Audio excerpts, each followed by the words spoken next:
and welcome to the Mime Radio Show. I'm Karen Hoyer. And I'm James Donlin. Here we are, season 4, Karen. Yep. Amazing. I was looking at the archive. I think we've done 32. This is maybe our 33rd interview in less than 2 years. Oh, yeah, we're doing great work. Thanks to Michael Diaz. That's right, Michael Diaz. As I always say, if I was to move this image over there, we'd see him behind there. Yeah, just peek around the corner. Working with us, and he can turn us off at any time, but so we better behave, right, James? That's right. Thanks to him, we have a very professional and a very supportive team behind us. So who's our guest today? Today's guest is someone I've known for almost 50 years. And let me read something about him. I'll put my anteojos on, because one's getting older these days. Daniel Stein, ladies and gentlemen. Daniel Stein is one of the world's most celebrated mimes over the last 50 years. Currently, he teaches movement for the actor and devising original works at University of California, Santa Barbara. After studying in the professional actors training program at Carnegie Mellon University, Daniel went to Paris to study with Etienne Decroux, becoming Monsieur Decroux's frequent translator.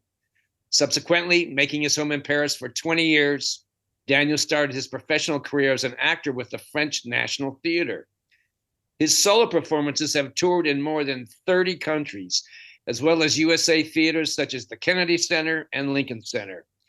He has performed and taught master classes throughout the world at institutions such as the Juilliard School of Drama and the Shanghai Theatre Academy.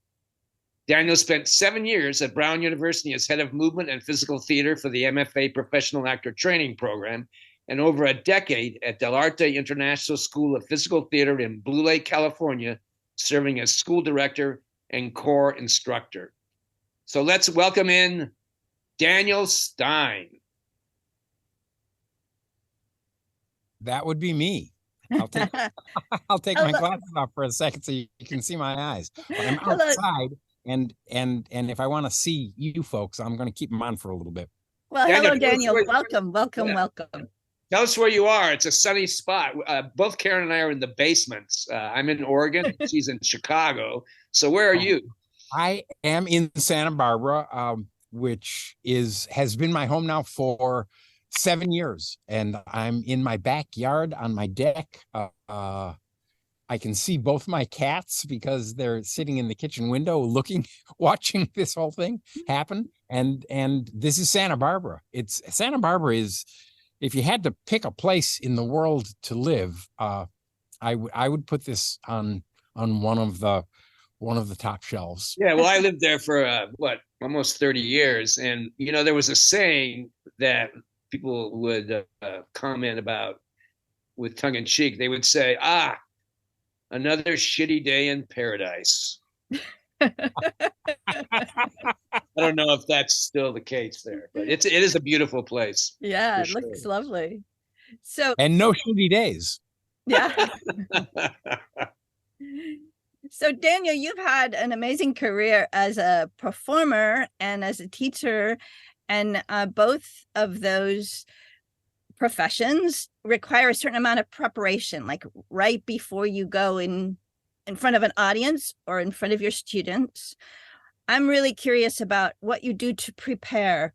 When you think back to all the different performances and all the different places where you performed, how did you get ready? And what was the thought that you had right before you went on stage?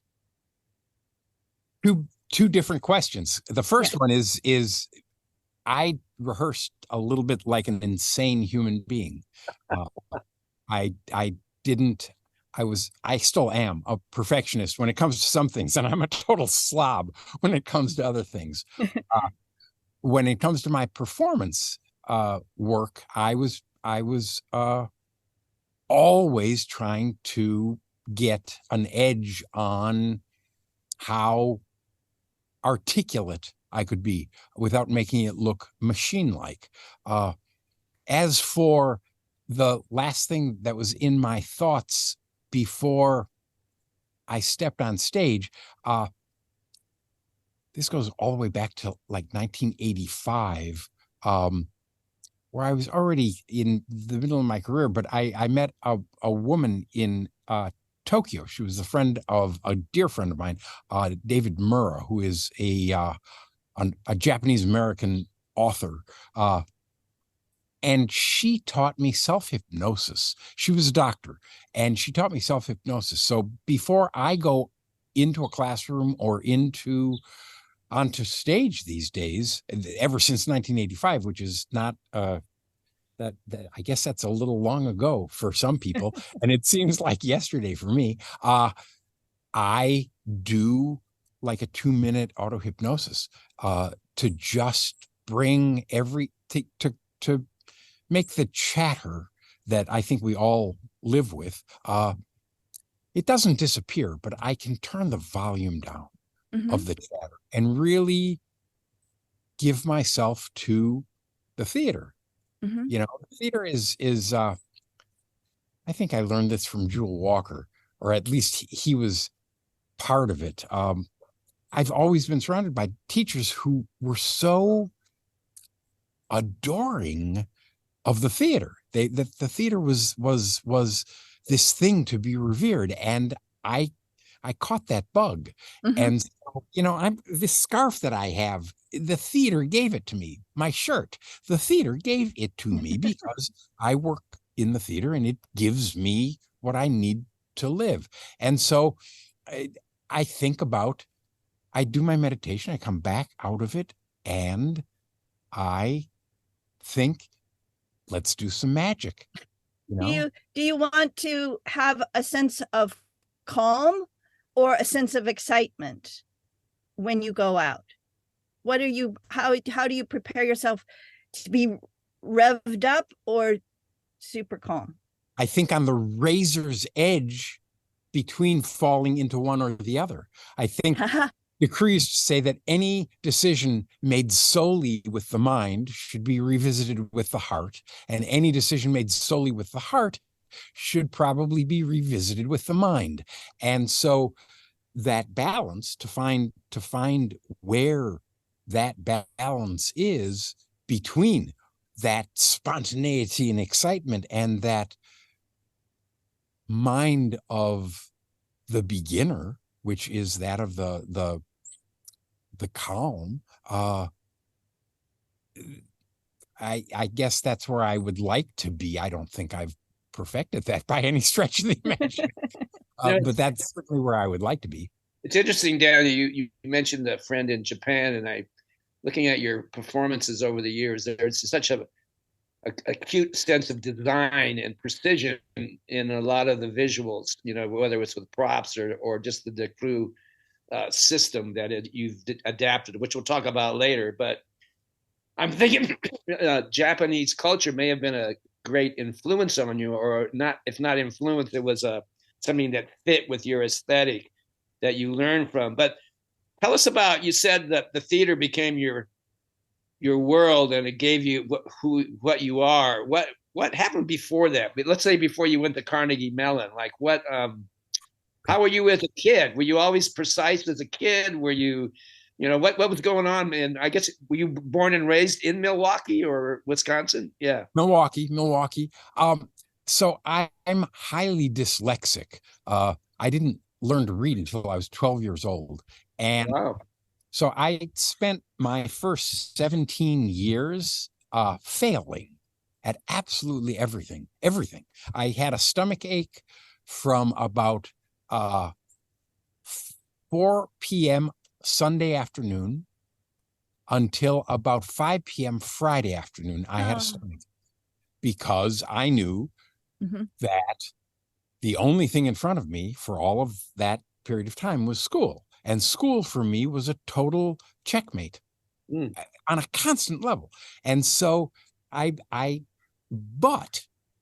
think I'm actually a performer today, not in spite of being dyslexic, but thanks to being dyslexic. I was always finding a workaround because I couldn't do it the way everybody else was doing it, but I knew that I needed somehow to get to the finish line or whatever the assignment was. And I was constantly working on a workaround, but it made me like I was always hacking. Before hacking was invented, I was hacking the system. I wasn't hacking computers because I didn't know anything about them, but I was hacking the system. And I was a horrible example of a child. I think I was not successful at being a kid at all. I had a lot of fun, but did you do performing when you were a child or in high school? Already, yeah. In 8th grade is when I got the bug, because my 8th grade reading teacher, Miss Hoffman, excuse me, Miss Hoffman never got married. What an amazing woman. Oh my God, I owe so much to her. She looked at me. Nobody knew what to do with me because I was failing at everything. When I say that, I don't say that proudly. It was a horrible time. And she looked at me one day and said, you should audition for a play. And I was like, okay. I mean, because I was already interested in the theater. But I didn't ever think that I could do that. I didn't think I could do anything. I woke up every morning and went to bed every night with the thought, I'm going to bag groceries the rest of my life and disappoint everyone in my life. Where did the physical side come from? I mean, you have a great athletic body. I played basketball for decades, was a pretty elite player, but your body is very conducive to athletics. So in spite of the dyslexia and this trauma that you were living, where did this physical sense come from that allowed you to go into physical theater? I mean, how was that generated, in this life? That was generated by Jewel Walker and the Mr. Rogers Show. When I was a little kid, I used to watch, I was addicted to Fred Rogers because he was a compassionate person, and his compassion drew me in because I was not getting a lot of compassion. I was, in the light of everybody around me, I was stupid and lazy. And that's a hard thing to deal with. It's very funny because at a certain point they gave me an IQ test and I tested rather high. And so they decided I wasn't stupid, so I must be extremely lazy. and it was like you couldn't win. But in any event, I used to watch Fred Rogers, and his guest frequently was Mime Walker. And Mime Walker would be on the show and he would do his little things. And this, of course, was before video existed. So you couldn't tape record this thing. You had to watch it in live time. And I wouldn't, I couldn't leave the show until it was over because I had to hear him sing his song and hang up his cardigan. But then I would zoom upstairs to the back of my mother's closet. There was a mirror. And I would teach myself everything that Mime Walker had just done on the Mr. Rogers Show. And that was Jewel Walker? That was Jewel Walker in Pittsburgh, because that's where the show was produced. They called it Mime Walker. That's interesting. Mime Walker, I didn't exactly. know that. Walker was he teaching at Carnegie Mellon when you went? He was teaching at Carnegie Mellon. So fast forward about 9 years, about 8 years. I auditioned for the summer program at Carnegie Mellon. I got into it. I went to Carnegie Mellon, having no idea who I would see there. And fucking Jewel Walker is the head of the acting department at Carnegie Mellon and my teacher. And it was like I had fallen at the feet of Buddha. It was mind-boggling that this man was now going to be my teacher. And he passed away only 2 years ago. But he and I stayed connected from the time that I was 16, 17 until I was 68 and he was 92. Yeah, I'm sorry we'd missed him because he would have been a great guest on the Mime Radio show. Oh yeah, it would It have been. sounds like he was very influential. But tell me, his style is not the crew, right? I mean, what was the attraction to head to Paris to study a system that I think is probably somewhat different than Jewel Walker, correct? Well, let's go back in history a little bit. Decroux taught Marcel Marceau pantomime. Okay. Mhm. And so pantomime was the thing back in those days. And then a little bit further down the line, Decroux decided that pantomime was, he used to say, il y a assez de vrais murs dans la vie. There are enough real walls in life that that we don't need to spend our time as artists creating artificial walls, that we need to get rid of those and do something other. So pantomime, if you will, is if I have a glass, it's a positive mold. If I take my hand and put it around the glass and then remove the glass, I now have the negative mold of the glass, and I manipulate the negative mold, and people then follow a story of objects that are not there. Right. Decroux, when he shifted, and this will get back to Jewel Walker, I promise, when Decroux shifted away from pantomime and towards what he called corporeal mime, all of a sudden, the things in the world became much less important and the ideas in the world became much more important. So yesterday, for example, I was talking to some students who asked me this exact same question about mime and pantomime. And I said, so if I fell over, I could do a performance of falling over and it would look like me falling over. I could also, however, do something like this.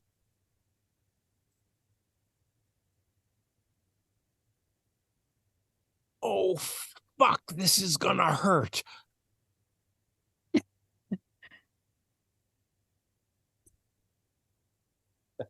And that's corporeal mime, because we're still at the intersection of movement and human being, but we are not imitating it. We are giving a perpendicularity to it. Mm-hmm. So because the thing that ended up driving me crazy about pantomime was that everything was inauthentic. It seemed as if I had a glass, but I didn't have a glass. I could always have a concrete idea. Let's stop there for a minute. So how do you explain Marceau's work? Because he shifted away from Decroux and he did use object illusions, but yet there's something else. I don't think he's remembered for his object illusions in the end. I mean, in the beginning, walking against the wind and leaning against the mantelpiece and pulling the rope and all those things got him attention, but it seemed like his legacy is more about the heart. So I'm just wondering, how would you explain, where would Marceau fit? Would that be a little of corporeal mime and pantomime in your definition? How would you explain that? I would explain that by saying that any artist ultimately has a delivery system, which is their craft, and a core, which is their poetic being. I mean, your poetic being, I know you as somebody who did a lot of mask work, but I wasn't watching the mask. I was watching James Donlan's heart on stage, mm-hmm. expressing itself through mask. Mm-hmm. And watch Marceau expressing his heart through a technique. And hopefully, what I was doing was my heart through the lens of Decroux's radical change in direction of energy. He went from that technique to create an entirely new technique, and Jewel Walker happened to be one of his students. So Jewel was a student of DeCruz, and I heard about DeCruz from Jewel. And then I ended up studying with DeCruz, but that's an entirely different story. I was actually on my way to go to Poland to be a pantomime at the same summer that I went to study with DeCruz and leave Carnegie Mellon. I was supposed to go to Poland and become Tomaszewski's premier mime. And because be in his company? What do you mean be his premier? To be he ran the Polish Mime Theater, right, in Warsaw. But this is 1973, and so the Berlin Wall still exists, and Americans couldn't go to that part of the world without visas. And so he came to Carnegie Mellon. He saw me. He invited me to come. He was very excited. He said, "You take a year off and you work for me, and then if you love it, you stay."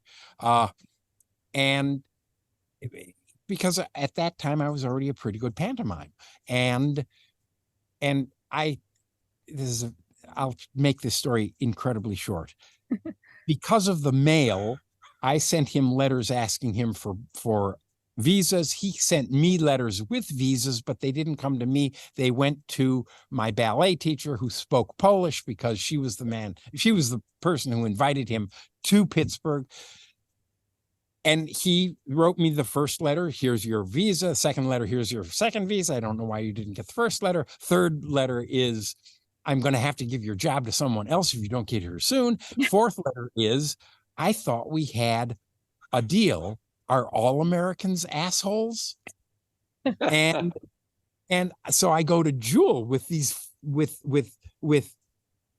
because I didn't hear anything. So I went to Jewel and said, "What the fuck am I supposed to do?" He never wrote back to me. I can't go to Poland anymore because I don't have a visa. I already have a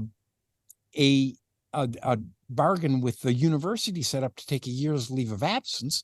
What do I do? And without hesitation, he said, "Well, you go study with DeCruz in Paris." and I went, well, if Jewel Walker told me to jump, I would ask him, "When can I come down?" Because that's the kind of influence the man had on me. It's this amazing things that happen in people's career where there's like some accidental thing that puts them in a certain direction that brings you to DeCruz and learning his technique. I just want to put in here, just going back a little bit when we were talking about Marceau and DeCruz, it has also to do with the fact that there's technique, but you can't perform technique. And sometimes this is very often true with people who see Marceau and they copy the technique, but they don't have the ideas and the soul and the sort of abstract ideas. And that is very often true with people who study DeCruz technique, which is so complex that pretty soon it's like I mastered the technique, but I've lost my creativity. So how do we meld that technique? A little bit like creativity? Driving a highly tuned race car, but you don't have they call it car racing a sport. And I've always wondered about that because you have all this technology. But so the movement system is this highly tuned race car. But if you don't have the guts or the heart or the drive, the stamina to be in that car driving, then, it's just like Karen's saying, it's just the performance of a system rather than that other extra element, correct? Yeah. So DeCruz used to describe a glass staircase. And so you'd imagine this glass staircase that is perfectly articulate, and then you're standing under the staircase and it's above you. And imagine water now pummeling down the staircase. The water would be entirely loose, and yet it would fit and conform perfectly to, it wouldn't miss a centimeter of the articulate stair. And that somehow you had to create a hybrid of those two things simultaneously, so that your it's a little bit. I love your analogy of racing cars. I happened to watch last night the Formula One race from Australia that took place on Sunday, but I didn't get to it until yesterday. And it's exactly that. It's exactly that. You're at the will of the car, and yet the car is at the will of you. Because if the car's going 200 miles an hour, and so it's got a lot of will at that point. And if you don't do your job, its will take over, at which point you're in big trouble. And vice versa, if you don't have the chutzpah to get in it and really push the pedal, you're wasting this remarkable vehicle because you're toddling along at 25 miles an hour, so you can make sure you see everything. So this is what is a mystery to me with you is you're very smart, you're very intellectual, you're very articulate, and yet physical theater is that there's this primal physical. I just used the word physical, but there's this primal blood and guts and energy and muscles that brings the mind to the forefront.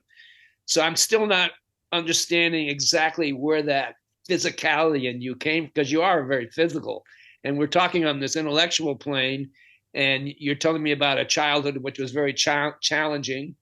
I don't imagine that you played on sports teams or anything like that. So where does this physical energy come from, and how, or not exactly where it came from, but how did it grab you? And then you went into this wonderful career as a mime, where the body and energy is the basis for the mind, Without being vulgar. Why not? Well, do you remember the first time you masturbated? I do. Oh, yeah. Me too. Okay, I do too. Yeah. At that moment, my body spoke to me and went, that's part of me? That what just happened came out of this being? Where the fuck was that? And what was that? And how on earth? How do I live with that? And I'm and have been an extraordinarily sexual human being my whole life, ever since that moment. And that animal, because I think it's animal. Mother Nature gave us two things: the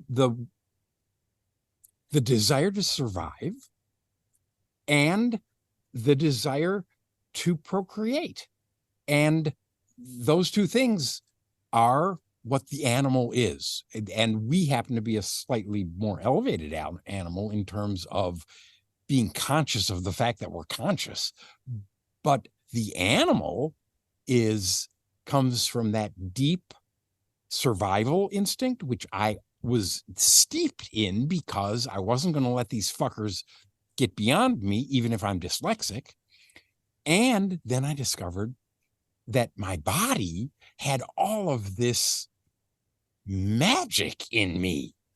And it became furiously, I felt like a horse in a tiny barn. I had to get out of it there and gallop, and it became physical theater. Yeah, why did you? It's beautiful. That sort of energy everyone feels, that those moments of abandon that in our culture is almost always squashed.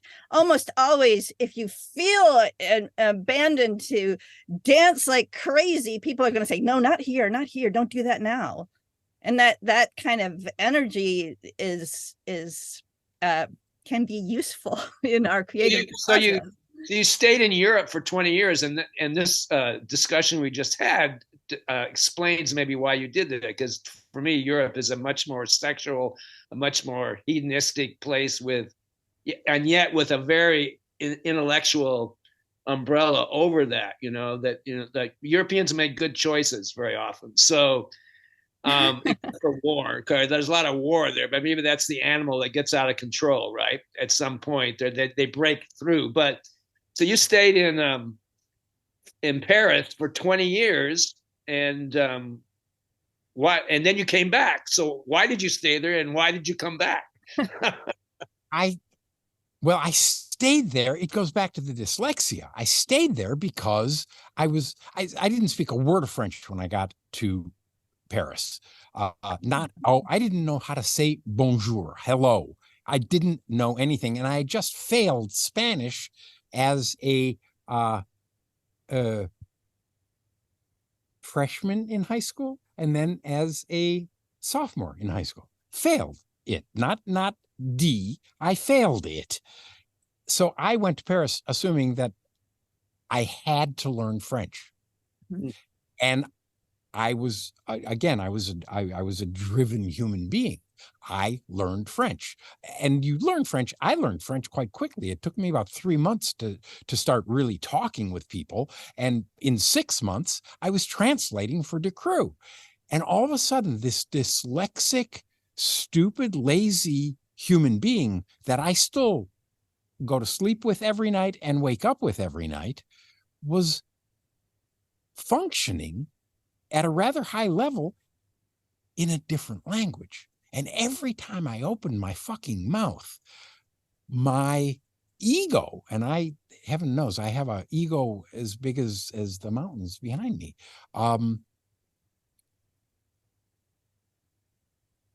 got stroked. Mm-hmm. And so for 20 years, I was living this life in French, and it was like a fucking movie. I'm the star of this movie. So, why not? And and plus the fact it was so much easier to tour internationally from Paris because you're in the middle of it instead of at the far edge of it. The only reason I came back is because my first wife, who I was married with for 21 years, she had a boy. She had a 6-year-old when I met her, and Anthony Sandoval, who's now the director of acting at Tulane University, is my son. And he went to graduate school with Jewel Walker because he wanted to be an actor, and I sent him to who I knew was the best. And when he graduated, he wanted to live in the States. And so his mother said, we have to move to the States. Mm-hmm. Mm-hmm. And she was an artist. She was a sculptor. She is now deceased, unfortunately. I took at the same time that I took a class with you here in Oak Park, I took a mask making class that was phenomenal. Yes, she was an amazing artist. And she created some masks for you too, right? I got all of my masks. Yeah. She made all of my masks. Paul Stein, right? Paul, Paule, Paul. Right. She was probably the most remarkable artist I've ever met, because she too is not. It's so funny that, James, you refer to me as intellectual. I'm not. I really am not, because I'm not. Anyway, she was not either. We were both very in the mud kind of artists in terms of how we created the work.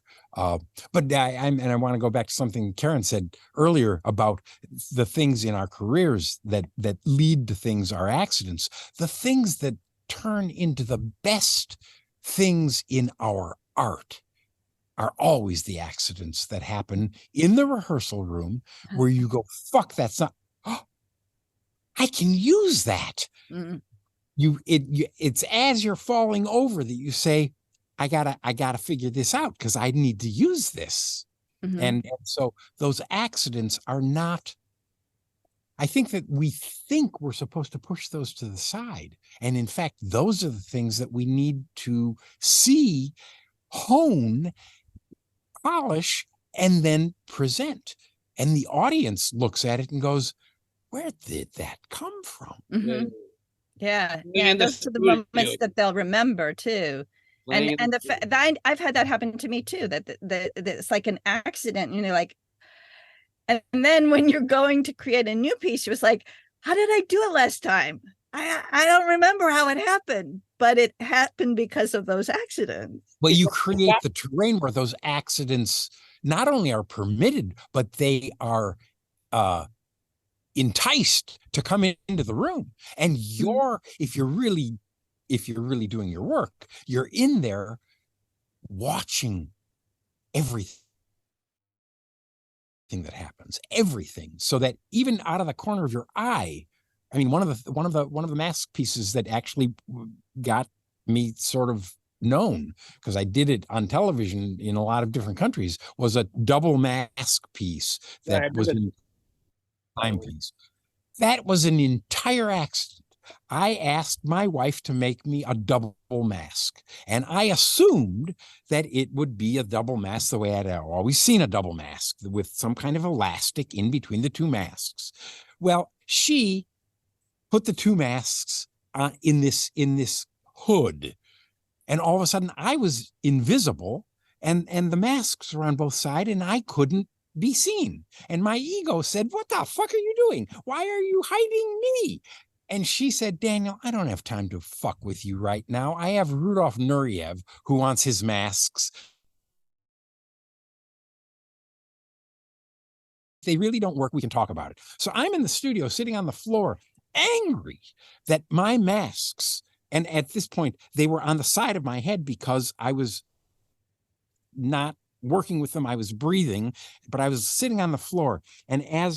But I'm in front of a mirror. And I could sort of see through this material. As I turned my head, I saw this guy. And then I went like this and saw this guy and went, fuck, I can use this. It was a total accident. It was a total accident on her genius and my stupidity, or my lack of patience. And the fact I have a question. So just stop a second. So I've seen this piece is a fantastic piece. I've seen it, I saw it first years and years and years ago. It's the the combatant, and you have some great photos. I hope we can put them on the website. But this word devised, which tends to be even in your title at UCSB, this word devised troubles me, because in my mind, all theater is devised. We're just talking about playing in the studio and seeing something that magically comes.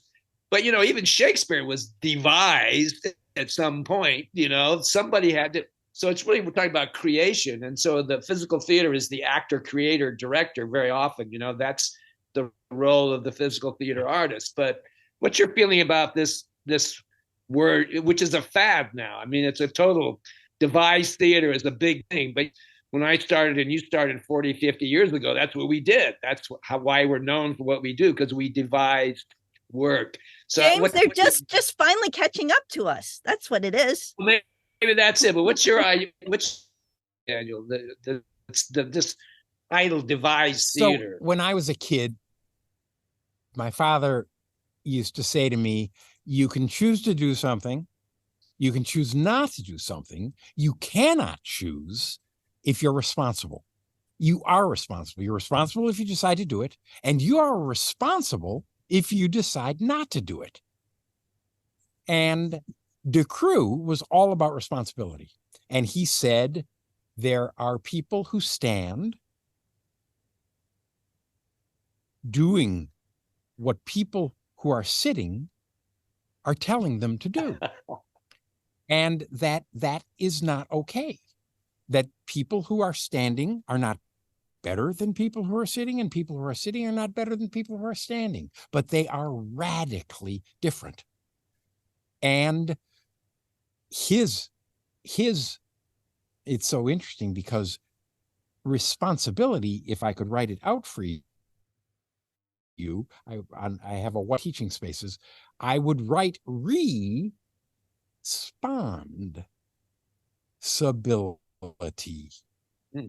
Mm-hmm. So that responsibility is the ability to respond. And not. And Shakespeare's brilliant and Moliere is brilliant. When I walk into the room to interpret their work, I already have the foundation of a genius in my corner. Mm-hmm. When we walk into the studio with nothing, you don't have that genius in your corner. And okay, asshole, what are you going to do? And that is, it's horrifying. I'm sure you remember the first time you walked into a studio and looked in the mirror. Well, what the fuck I am don't I know, supposed man. to I do? think I think that Yeah. magic. Some of us have that magic, and we welcome that. I mean, you welcome it. I mean, I don't think I've ever had that feeling of what the hell am I doing. I just started playing, you know. So I mean, I of course I've had what am I doing, you know, like what am I doing? Okay, I'm going to do this, and I'm going to respond. That's this responsibility is a great way to think about this. But when you walk into the theater, when you walk into the studio space and you want to create something, that sort of courage to keep going. I think maybe you as a teacher, Daniel, is like, how do you give your students the gift of courage to just face the blank studio, the empty studio, and pull it out of themselves somehow? You give them, when you walk into the studio and absolutely anything is possible, you drown in that freedom. And if you offer yourself a constraint, like a technique, all of a sudden you have something to push against. So one of the things all of my students puppet back to me is something that I say all the time. If it's true in the physical world, it's probably also true in the metaphysical world. That the physical world, the world of things, have rules. And if I take my notebook and I take the support out from under my notebook, I have an idea, and I pull the support out from under that idea too will fall to the ground. So we have the physical world, the metaphysical world. In the physical world, you can't go. That's why the astronauts, they're tethered, but they can't fucking go anywhere unless they have something to push against. Otherwise, they're just floating in space. You can't go anywhere in the studio until you have something to push against. We spend our lives pushing against things. I spent my first 17 years pushing against my parents. I didn't know why I was pushing against my parents, but that's the role that parents serve. They become the thing that children push against in order to push go pull. somewhere. You know, it's the other, right? You push, but then you can pull it with you too. That's simple. Talk about Jewel Walker, because unfortunately he's not with us anymore, but he was so influential in the life of many people, and a lot of people don't know him, so it'd be great if you could speak to him. Also, festival in La Crosse, Wisconsin, he and I were on a sandbar in the middle of the Mississippi, and we were supporting. There's a photograph that I've seen presented in different places, and they say there were people on our shoulder, and there's a pyramid, and Jewel Walker and Carlo Mazzoni Clemente and myself were the base. And people have, and then there was somebody on top of us and a woman at the very top during one of these afternoon picnics during the festival. And people always say, well, they always can't identify who's at the bottom. Anyway, talk to us about Jewel Walker, because his position in that pyramid is very representative of what he was for a lot of people as the foundation and the base. And the same for Carlo, because Carlo was the founder of Del Arte. Yeah, true. Right. So, both of those individuals, and they knew each other quite well. And I would add, if James is at the base, he was the founder for many of us students too. Absolutely. Because James is rock solid. That's when I think about James, that's a human being who is rock solid. And if it's true in the physical world, it's probably also true in the metaphysical world. and those things go together. Jewel Walker was my introduction to paradox. He understood paradox. Paradox is an interesting thing because we immediately think of paradox as a contradiction, and contradiction and paradox have nothing to do with one another. Contradiction is where two things are fighting each other. Paradox is where those two things you would think need each other in order to actually exist. And Jewel Walker was a total enigma. He never answered any question about anything. He would look at you and give you a spark of an idea and then say, okay, what's next? Go, just go. And when James says, he walked into the studio and didn't say what the fuck, he walked into the studio to play is what he said. We don't have the courage to play. And now what my students puppet back to me is another thing that I say all the time. You're not on stage to solve the problem. You're on stage to play with the problem in front of other people. If you have the courage to play with the problem, not solve it. We think of the juggler. As soon as the juggler has solved the problem, they have caught the balls. Mm-hmm. If they're playing with the problem, we will watch all day long because they're playing with the problem. And that's what we want to see on stage. That's what we need to do when we walk into that empty studio. That's what we need to do in our lives. People are convinced that if they could only find a fucking answer, they would be okay. What they don't realize is that the questions that they're answering today are obsolete almost as soon as you've answered it, because that's the nature of the world.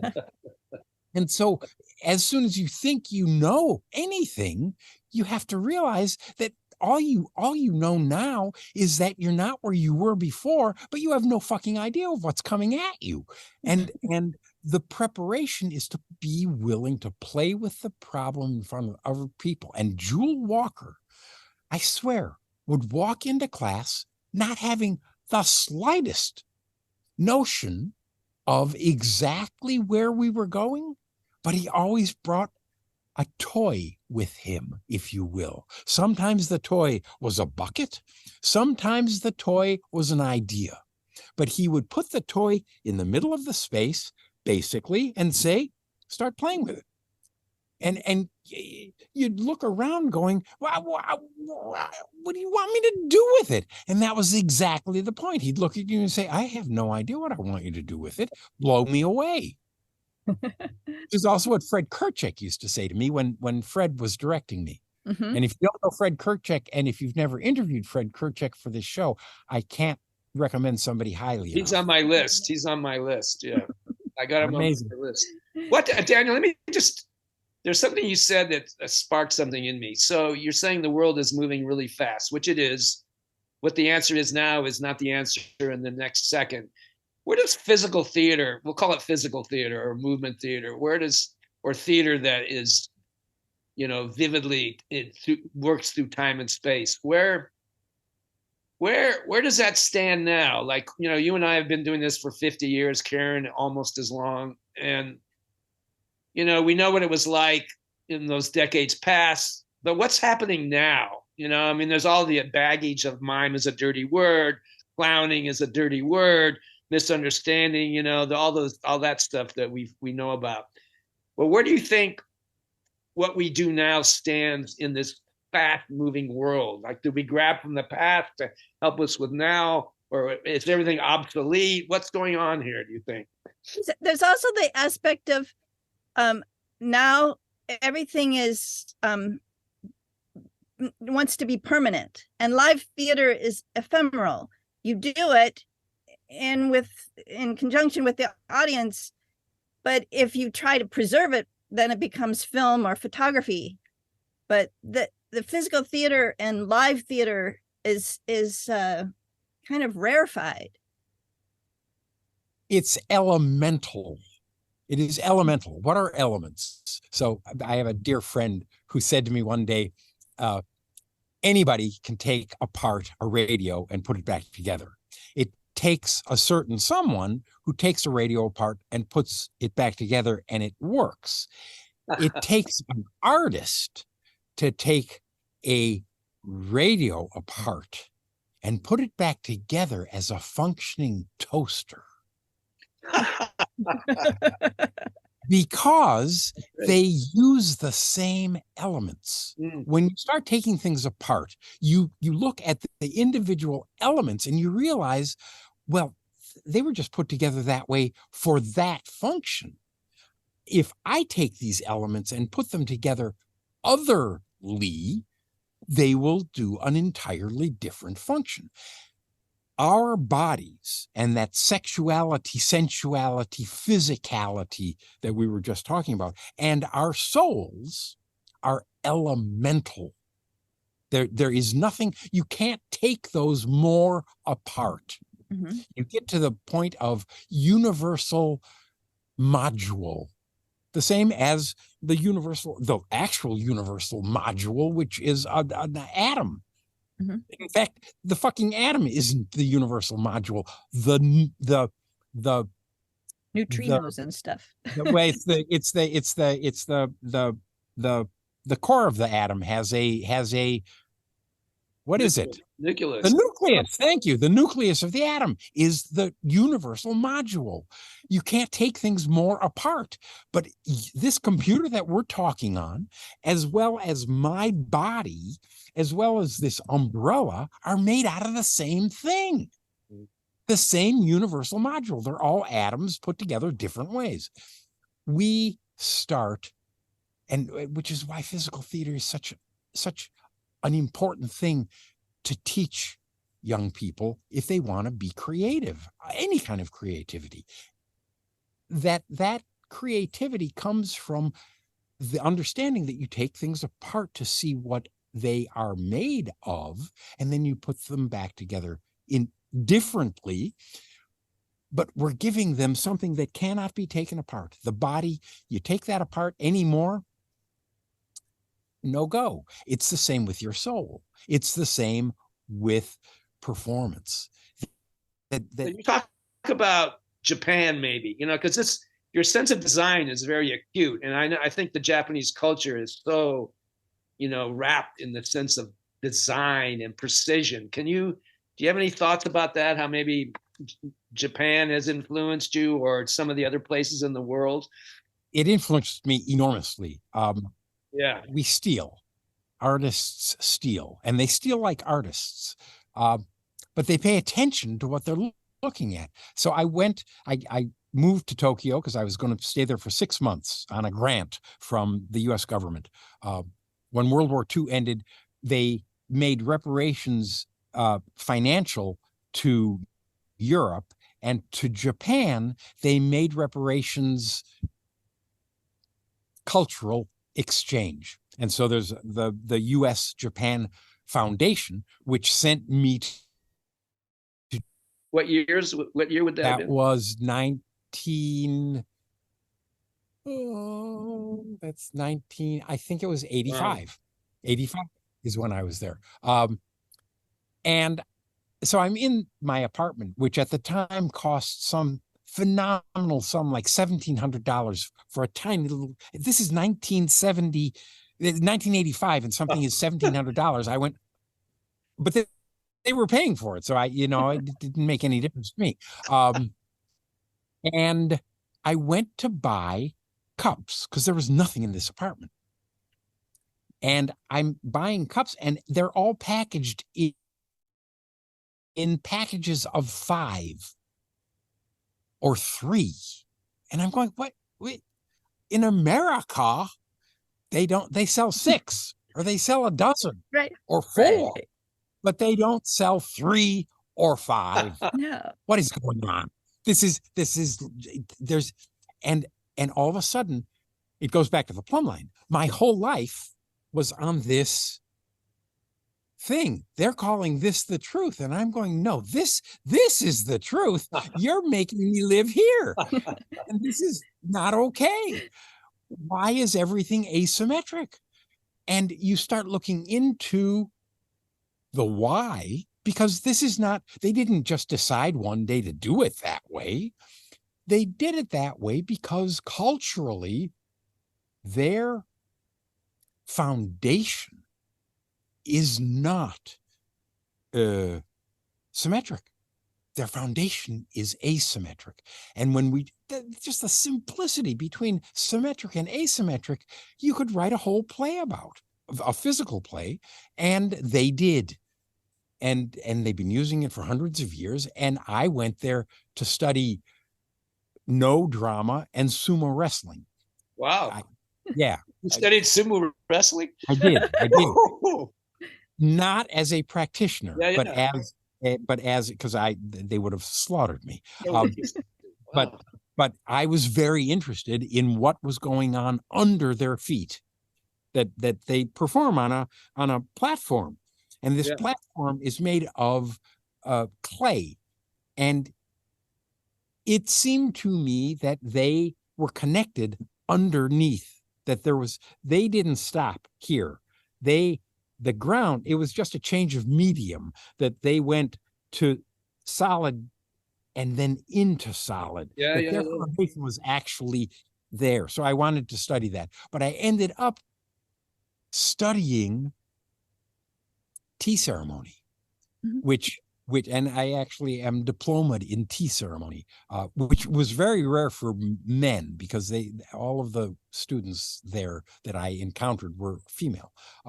Except for David and me. David, the aforementioned David Murrah, who was living there with his wife, Nancy, who taught me self-hypnosis. The tea ceremony is entirely asymmetric. And as you're learning things that are asymmetric, I mean, just think about any dance class you've ever done. We do 3 to the left, and then we do 3 to the right, and then we do 3 to the left, and then we do 3 to the right. And that's just the way we learn. They don't do it that way.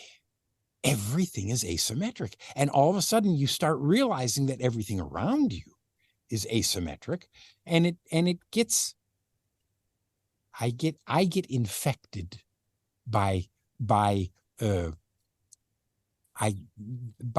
little things, and then it grows, the infection grows. And so if you think my work is articulate, it comes from mashing together Decreu's specificity and Japan's asymmetrics.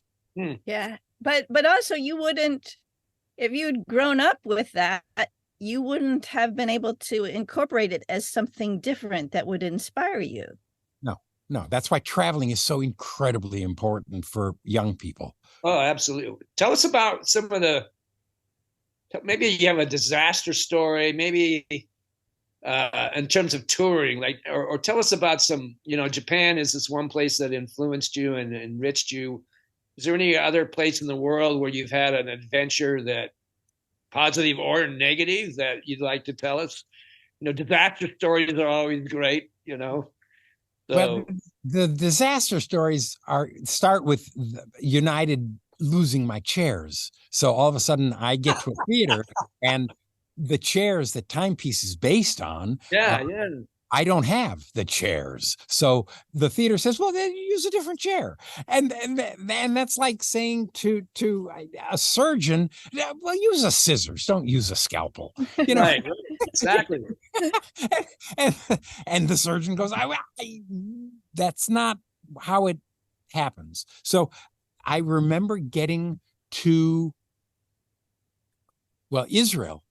I was performing at the Museum of Modern Art in Tel Aviv, and it was a brand new museum, and the floor was marble. The entire floor was marble. Everywhere in the museum is marble. They don't have a stage, and you couldn't walk across the marble without slipping. Yeah, slippery. Oh my God! But beyond what you could imagine, slippery. So I'm out there buying tennis shoes for walking on a stage. You had to pivot the chair too. Right? You had to pivot. Oh my God, I had to put rubber bottoms on the chairs, and then I had to figure out where the handles of the chairs were. Yeah. But and I in Alexandria,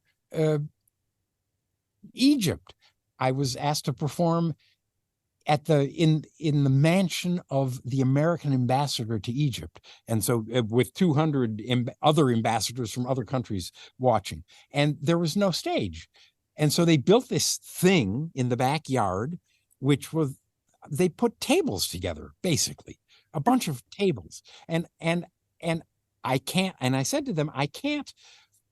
I mean, I can walk on it and it's stable, but it's so homogenous that I don't know what to do. And Mrs. Atherton was her name. It was Athertons were, he was the ambassador. Mrs. Atherton said, "Come with me." And she walks me into the living room of this mansion, this gorgeous mansion. She says, "Look at that." And she's pointing to the white rug that is basically carpeting the entire room. And she said, "If we picked that up and put it on the stage, would that work?" And I said, "Yeah, you would do that for me?" And she said, "Well, I can't do that, but I have people who will." The next thing I know, I'm performing on a white carpet that is on top of these tables, and it wasn't perfect, but it was a lot better than what it would have been. Daniel, what is your relationship when you were performing? What was your relationship to the audience? Is when you performed your pieces, the pieces that you created, did you perform them to be directly connected to the audience, or was there essentially a fourth wall? That's a very intelligent question. I just saw an interview with you. Let him answer the question. Wait, this is part of it. I just want to say, no, I did, but just a second, because I saw an interview with you on Way of the Clown, where the guy was interviewing you as a clown, which obviously there's not a lot of fourth walls in clown work. But this question that Karen asked is very, very good and very interesting. What's your take on that? You know, first of all, I never perform. I only share. Because if you're performing, then people sit back and watch. And if you're sharing, people become involved in a much less binary world where they're the audience and I'm the performer. Right. We're in this together. So the very first thing I do once I'm on stage, so now you know what I do 2 minutes before, and the thought in my head right as I'm walking on stage. And then the first thing I do when I walk on stage is inhale the audience. Literally, I inhale them. And I learned this from a student of mine. I didn't know this. I was not that smart, but she taught me, you step in and you try inhaling. And it was like a new world, because all of a sudden they were in me. I took them in.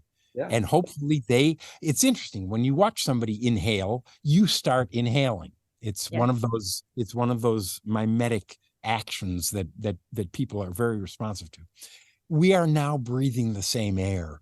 So this is, I'm not performing anything. I am sharing with them the trouvaille.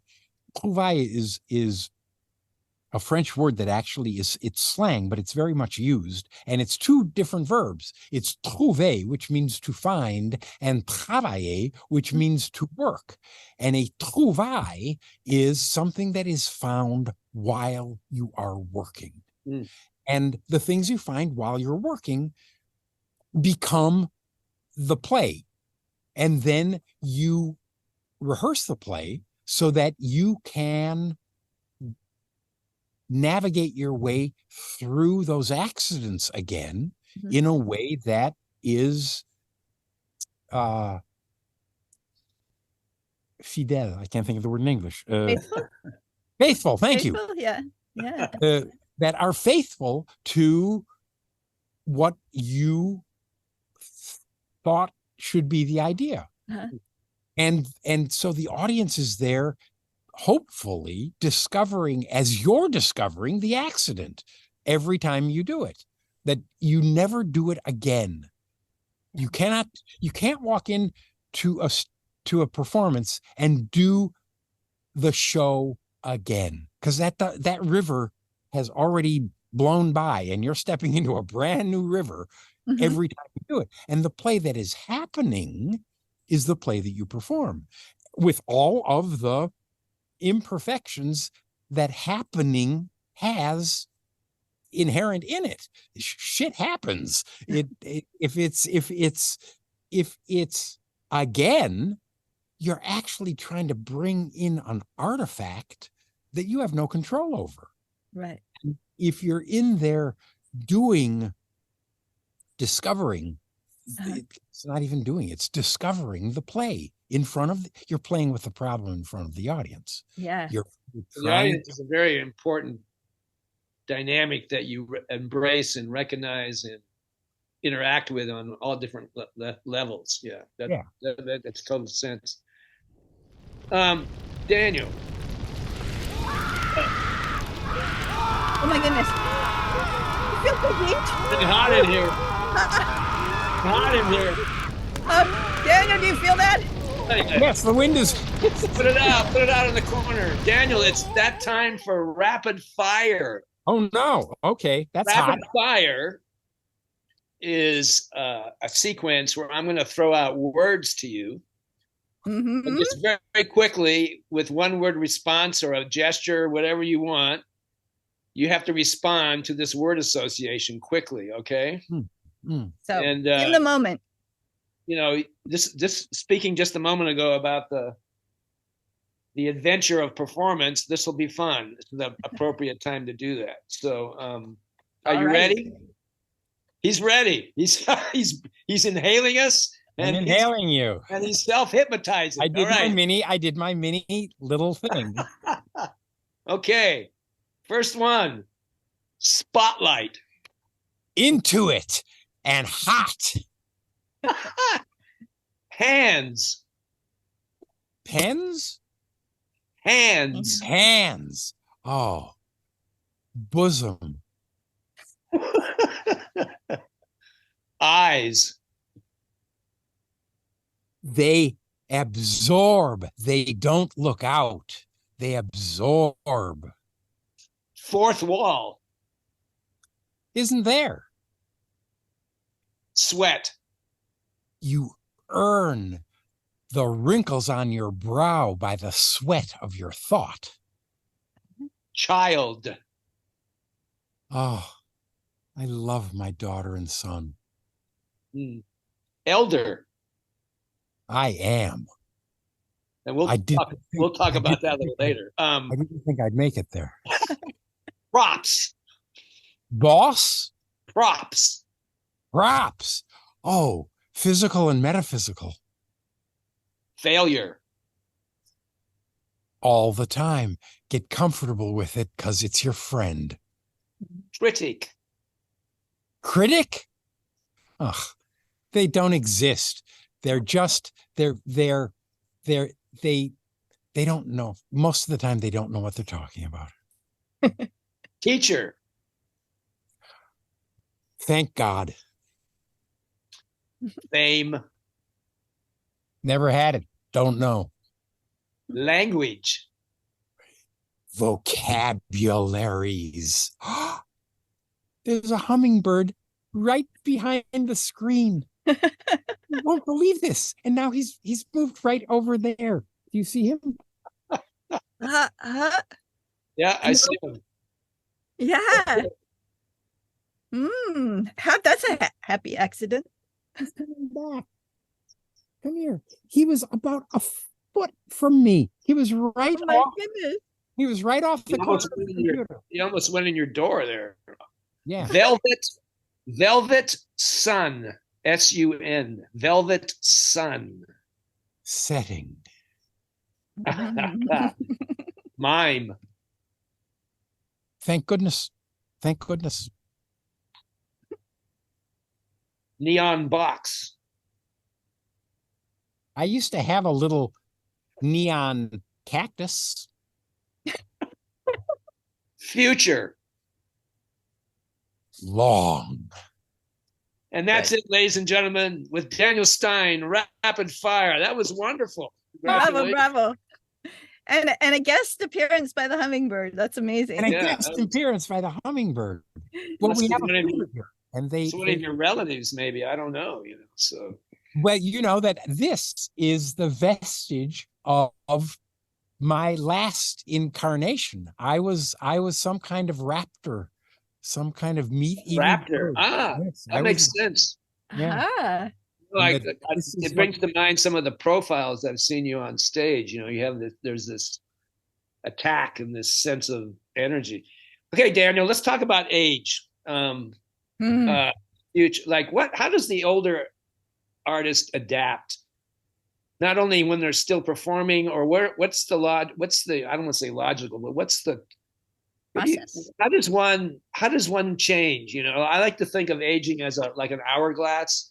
And when we're younger, all the physicality is in the top, right? All the sand is here. And then you flip it over and it starts to, you flip it over and it starts to drain out. And the mental is on the bottom, and the mental fills up while the physical is draining. You still have the same volume. So I guess what I'm saying is that the physicality leaves, the mind becomes stronger. So what's your thought on the aging process? Considering your life and where you are now? Hopefully one does it gracefully, because I identified myself through my body for so long, and it was I prided myself, inappropriately so, not to the point of narcissism, I hope, but inappropriately so. I identified as my body, and now I'm going to tell you something that you perhaps don't know, and I'm sure your viewers don't know, that I have physical limits. I have muscular dystrophy that I found out that I had when I was 20 years old, and it is winning a war against me, my physical envelope, if you will, that I can now put my fingers around my wrist. I'm sure you cannot. Your fingers aren't long enough to go around your wrist, can they? Oh yeah, I have long fingers. I've long fingers too, but that's a loss of. But I'm shrinking. All of the muscle is shrinking. Yeah. So I no longer have any of either the shape or strength that I used to have, and that's where coming into it gracefully becomes, because now I need to identify myself. I still, I don't want anybody else to identify me. I want to be the author of my life. I don't want other people to be the author of my life. And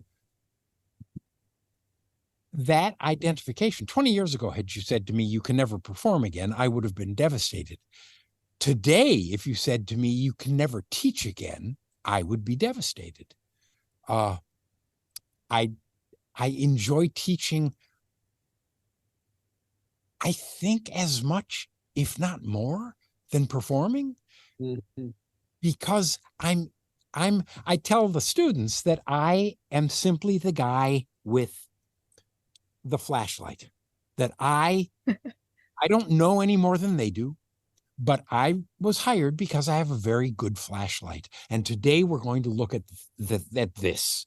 We're going to look at these two lines. And the first thing we notice is that they're perpendicular. Wait a minute. You carried that flashlight around with you, or were you prepared? Was that prop prepared for this moment? What? Useful prop. Flashlight is on a holster that is always. Look at that. So interesting. You cut it off. Yeah, think about it. I work in the theater. I work in a black space. I am constantly looking for the light. And if it's true in the physical world, it's probably also true in the metaphysical world. I am always looking for the light. And if I can carry my own light, perhaps someday I will be able to carry my own light. Mm. And so I'm trying in my older years. I mean, I've been carrying a flashlight 40 years. Really, I've gone through different flashlights. This is my newest iteration. Yeah, LEDs are helpful, right? Oh my God. And rechargeable. This is USB rechargeable. Right. Daniel, it sounds like your sort of solution is to redefine yourself. You think of yourself, and when you're younger, you're this an energetic performer that's touring and going all sorts of places, and then you come to this conclusion you're going to transition to something else. You change your definition, but you don't give up your ability to define yourself. I never give up your ability to define yourself, because because then you're no longer the author. And I'm not. My father came back from the Second World War and decided he would never work for anyone ever again. And he told me that. He said, I am never going to work for anyone. I will work for myself. I'm not exactly sure what I will do, but I will not work for someone else. And I grew up with that mentality. And here, and this, hopefully it was the same when James was here at the university that I'm at right now. I don't work for people. They opened the door to me and said, create the curriculum, dude. Just do what you want. Mm-hmm. And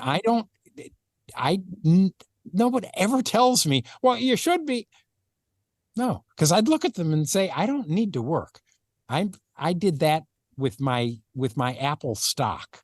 I took care of myself because from a very little time, but it's the truth. From a very little time, I knew I was never going to make money being an artist, or I thought I wasn't. But when I did start making money, I started investing. My bar mitzvah money went into stock. It did. My father was he never graduated high school, neither did I. And he... Wait a minute, you never graduated from high school? You got a off... Carnegie Mellon invited me. So I did the summer, my junior year of high school at Carnegie Mellon, where I went to... Wow, okay. 2 weeks into this 6 weeks program, Baker Salisbury, who was the director of the program at the time, says to me, Daniel, ideally, where will you be in the fall? And I said, Baker, ideally in the fall, I would be here as a full-time student. He said, let's make that happen. And I called my parents and said, they just invited me to Carnegie Mellon next year. And my father, of course, said, Daniel, you haven't finished high school. And I said, he didn't ask me if I finished high school. He asked me, ideally, where would I be in the fall? Fast forward to the fall, I'm in my first hour class with Jewel Walker, with 45 other people, because all of the actors, directors, and production people, lighting designers and costume designers, were all doing dynamics every morning for an hour with Jewel. And so the first day of school, I go to the registrar, and she looks at me and says, I don't have transcripts and I don't have your SATs. And I said, I know about the SATs. I never took that test, so you won't get those. And transcripts, I don't know if they give transcripts to people who haven't finished high school. The person you need to talk to is Baker Salisbury. I'm going to go to class and you talk with Baker. And I walked out of the room and I started taking my classes. 2 weeks into classes, Baker Salisbury walks into my first hour class saying, Daniel, you didn't tell me you didn't finish high school. And I said, Baker, you didn't ask me if I had finished high school. You asked me, ideally, where would I be in the fall? I'm here. You're interrupting 44 other people, and we can't have this conversation right now, and I'm not leaving this class. So catch me when I have a moment. And he never brought it up again. But then I never finished. So because I went off to Paris to study with the crew for 1 year and ended up staying for 20. So my father didn't finish high school. I didn't finish high school. But my father at the dinner table used to talk about the retail business because it was his business. And so I understood that you have to buy something at a price and sell it for a bigger price. and I started to understand the stock market. And I started in stocks when I was 13 years old. Daniel, where does a young person go today? Like, times have changed. You know, for example, you're explaining how you got into Carnegie Mellon without the high school diploma. You know, I just have a bachelor's from Humboldt State Universities, and I ended up teaching in MFA programs at UCSB, and nobody asked a question because my body of work was my resume and spoke for me. But it's different now. It's much more difficult, you know, for a young person to, you know, find their way through the system now, you know, as a teacher or whatever. But what would you recommend for, like, what do you say to your students? Where do you go after UCSB, or someone who hasn't even gone to college yet? Where would they go to study what we know, our body of work and so forth? Or to be an artist. Yeah. The very first thing I tell them is don't ask questions you don't want answers to. We spend a lot of our time asking questions to people. Can I do this? Is it okay if whatever it is? And what we're basically looking for is a babysitter. We want someone to tell us what we're going to do is safe and okay. And will you hold my hand while we do this together? Because I'm too afraid to do this alone. So we ask a lot of questions that we really don't want the answer to, because if they say no, you're fucked. And if you simply take the initiative and don't, you know, I could have said to Baker when he said, let's make that happen, oh, but can I do that without a high school diploma? It would have been fucked right there. My mind didn't go there. It went to, the dude is offering me a donut. I'm taking the donut. And we'll figure out what happens with the crumbs later. But right now, the dude is offering me a donut. Go for it. Yeah. And I spent my life doing that. And I tell my students, don't ask questions you don't want answers to. Stop looking for a fucking babysitter. Take responsibility for yourself. And where do you go as a next step? Look around and see what excites you. Don't be looking for a fucking piece of paper, because it's not going to do you any good. Don't be looking for someone who you can follow, because ultimately they're going to walk off a cliff or they're going to die. Don't be looking for anything other than what are you passionate about. If students come out of any institution or any experience having discovered what they're really passionate about, they will have infinite energy to move in that direction. And somebody with infinite direction moving in a direction will get far. So Daniel, you have, that's beautiful, you know, Daniel. Yes. You have your energy is at the top of its life right now. So this idea of the aging artist and, you know, what happens next, your energy is stronger than ever. So yes, it's very inspiring. You know, your life to this point has brought you to this magnificent fire within you, and I appreciate that a lot. That fire only comes from the encounters like I had with you when we performed at the Dorothy Chandler Pavilion in Los Angeles. It comes from the people you interact with. Yeah, true. Yeah, that sense that the community is actually a huge part of why we do theater is the connections. Yes. You worry about legacy, or not worry, but do you think about legacy, or is that, what's your feeling on that? I think that's a word that if I ever pronounced should taste sour. I don't think people should be worried about their legacy. I think people should be working towards making a fucking difference. And then the rest of that gets taken care of by the people who either were listening or weren't listening, who either saw or didn't see, who either did or didn't do. But if you're thinking about your legacy, you're trying to dance on your fingertips instead of on your feet. And it's not useful.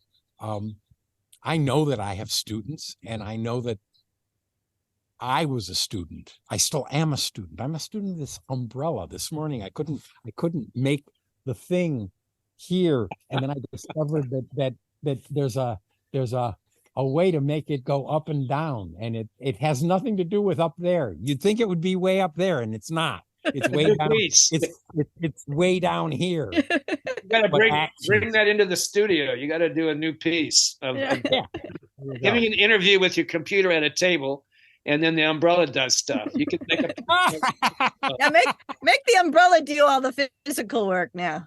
That's just Karen. Ask him the last question. Ask him the last question, Karen. Daniel Stein, what do you want to be when you grow up?